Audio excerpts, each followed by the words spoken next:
Alors bonjour, une petite vidéo qui va parler de l'attaque que Élections Québec a subie début novembre. Une attaque qui est sortie dans la presse locale, que ce soit presse écrite, télé, puis pas mal d'autres médias.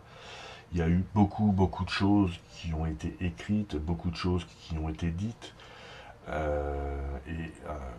fait, je vais vous démontrer dans cette vidéo que c'est super simple à faire et que le pirate en question, euh, bah, il a basé son scénario d'attaque sur la faille la plus simple à utiliser, qui est l'humain.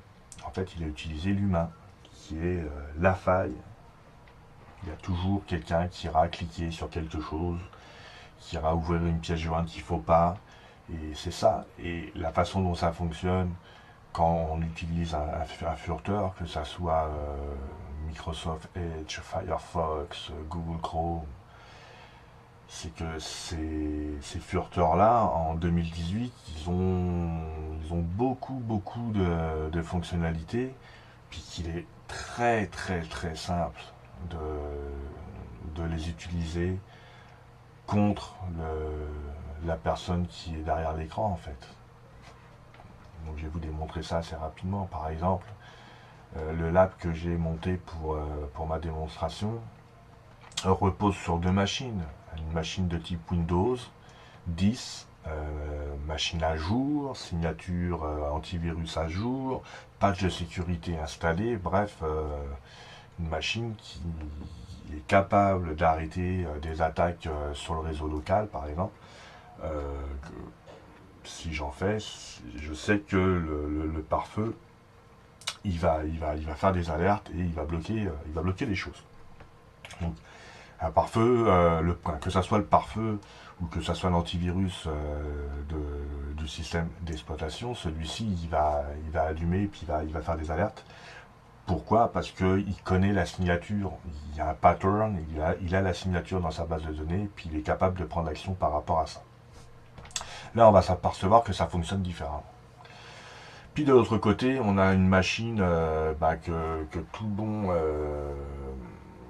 professionnel en sécurité de l'information connaît et qui logiquement maîtrise. On parle de la distribution Kali Linux qui vient avec une multitude d'outils, dont celui-ci qui va permettre d'exploiter justement le Windows 10.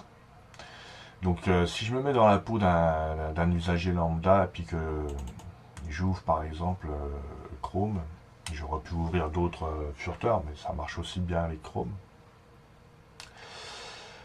Euh, je vais pouvoir, par exemple, je vais sur un site. La façon dont ça fonctionne, en fait, parfois il y a des sites internet qui sont connus, hein. Ça peut être la presse, ça peut être le site du journal Le Soleil, ça peut être le site de plein Ikea, par exemple, ou peu importe. Un pirate peut très bien compromettre un actif, un site très connu où il y a beaucoup de visites, y ajouter un peu de code malveillant à l'intérieur. Puis peut-être que le propriétaire de l'actif, il va pas s'en apercevoir tout de suite en fait. Donc il y a des gens qui vont y aller et puis ils vont vivre des choses étranges. Donc par exemple, moi je suis un amoureux des chats, et j'ai le goût d'aller voir des chats, puis pendant mon heure de lunch, je vais sur chat.com parce que j'aime bien les photos qui s'affichent. Donc là on va se dire qu'il y a des photos de chats. Hein, ok, j'ai pas fait un site internet avec des photos de chats, on s'entend. C'est un but purement éducatif et donc il faut se dire que dans le code qui s'affiche ici, donc c'est du code HTML, c'est une page en HTML, hein, il n'y a pas grand chose, c'est vraiment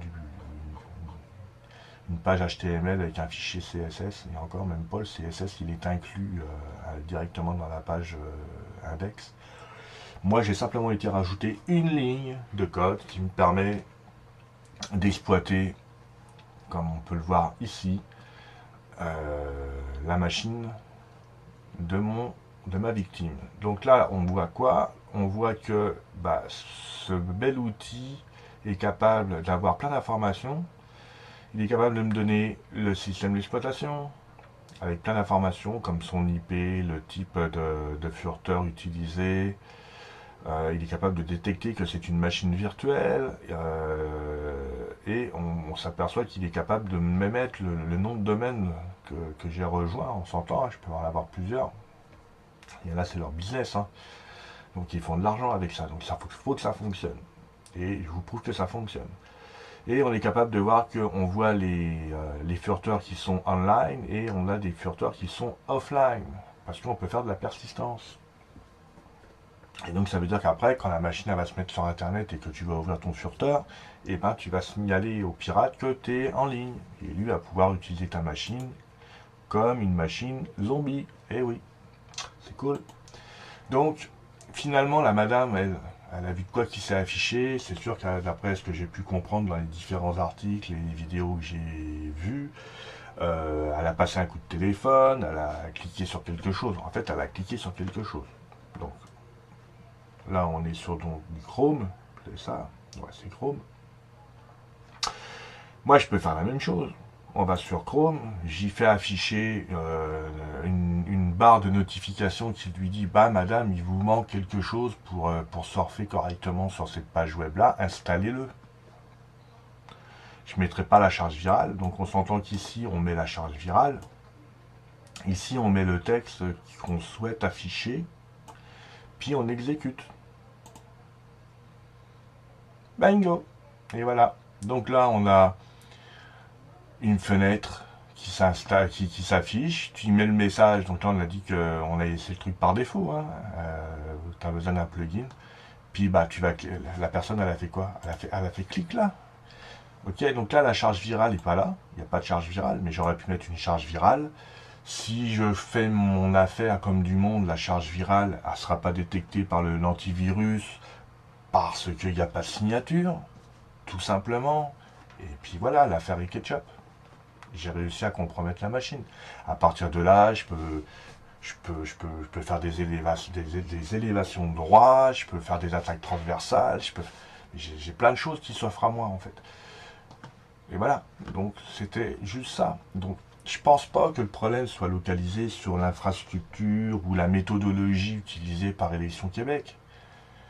Parce que je pense ils doivent avoir un réseau mature, segmenté, sécurisé, avec des équipements de sécurité au périmètre, avec des bastions qui leur permettent de contrôler les flux qui passent entre les ordinateurs des employés sur le plancher. Et puis après, pour aller sur un serveur, il doit y avoir des bastions. Je veux dire, c'est pas ouvert, c'est pas open bar. Donc, oui, la machine est compromise. Et ça ne veut pas dire que la personne va réussir à aller chercher tout et n'importe quoi. Donc j'entends des choses, je lis des choses, où parfois j'ai l'impression que les journalistes ils font peur à tout le monde là, mais voyons, il faut rester raisonnable. La personne elle a utilisé une faille qui fonctionne à plus de 90% du temps, qui est l'humain. Point. Après qu'il y ait des. Je pense que Élections Québec, ils doivent avoir des processus en interne pour répondre à ce genre d'incident. Donc ils doivent confiner, et puis il y a tout un processus que ces gens-là doivent maîtriser. Donc voilà. Tu sors la machine du réseau, puis après tu fais ce que tu as à faire. Donc finalement, conclusion, sensibilisez vos gars, sensibilisez votre personnel. Si vous avez besoin de support ou d'une personne qualifiée, ben voilà, appelez-moi. Mais oui, je suis un professionnel, donc je suis prêt à venir vous aider. Voilà. Voilà, sur ces belles paroles, bah, bye.